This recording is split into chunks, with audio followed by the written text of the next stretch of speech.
Assalamualaikum warahmatullahi wabarakatuh. Saya Muhammad Al-Kati ingin membawakan video mengenai materi mekanika fluida dan hidrolika. Saya dari kelas teknik sipil Universitas Mercubuana Orang Buncit, dan video ini disusun oleh Justin Prio dan saya sendiri Muhammad Al-Kati. Yang pertama, definisi fluida. Fluida adalah suatu zat yang mempunyai kemampuan berubah secara kontinu apabila mengalami geseran atau mempunyai reaksi terhadap tegangan geser sekecil apapun. Dalam keadaan diam atau dalam keadaan keseimbangan, fluida tidak mampu menahan gaya geser yang bekerja padanya, dan oleh sebab itu, fluida mudah berubah bentuk tanpa pemisahan massa. Fluida juga adalah segala jenis zat yang dapat mengalir dalam wujud gas maupun cairan.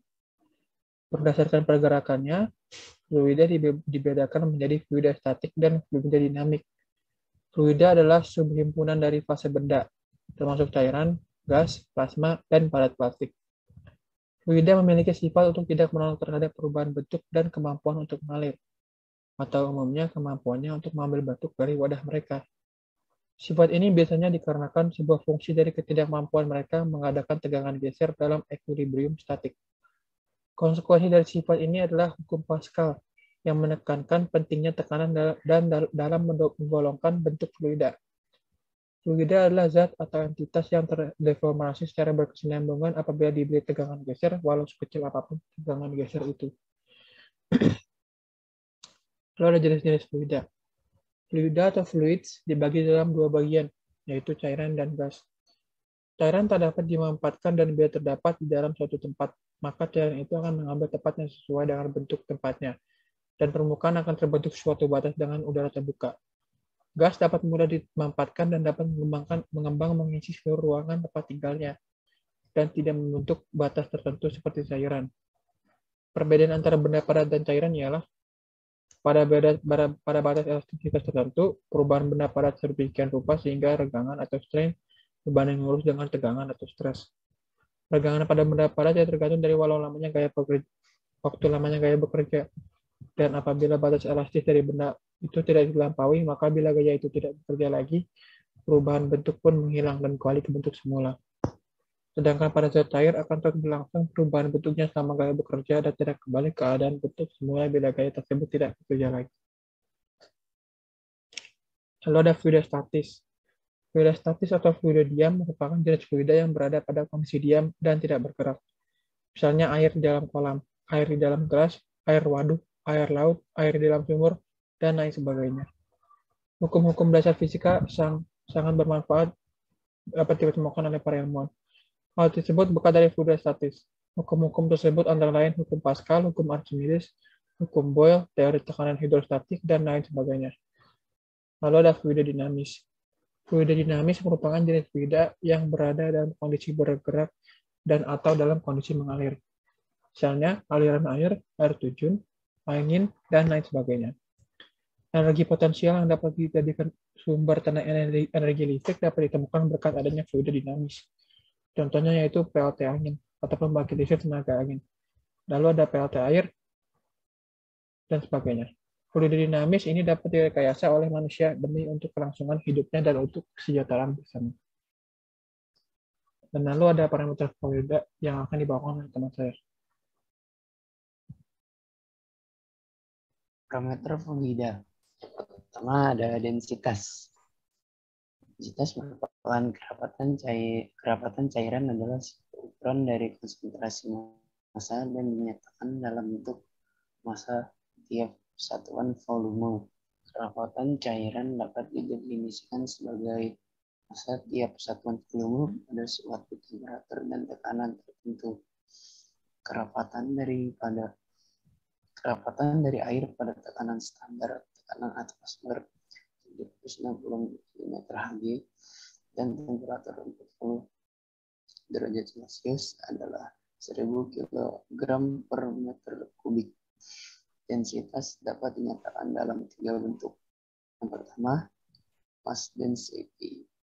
Satuan dalam SI adalah kilogram per meter kubik. Yang kedua, berat spesifik atau specific weight sama dengan gram satuan dalam SI sama dengan Newton per meter kubik, di mana G sama dengan percepatan gravitasi dalam itu buka kurung 9,81 meter per ton kuadrat. 3. Specific gravity atau SI merupakan perbandingan antara density dengan berat spesifik suatu zat terhadap density atau berat spesifik suatu standar zat umumnya terhadap air. Di SG tidak mempunyai satuan. Selanjutnya,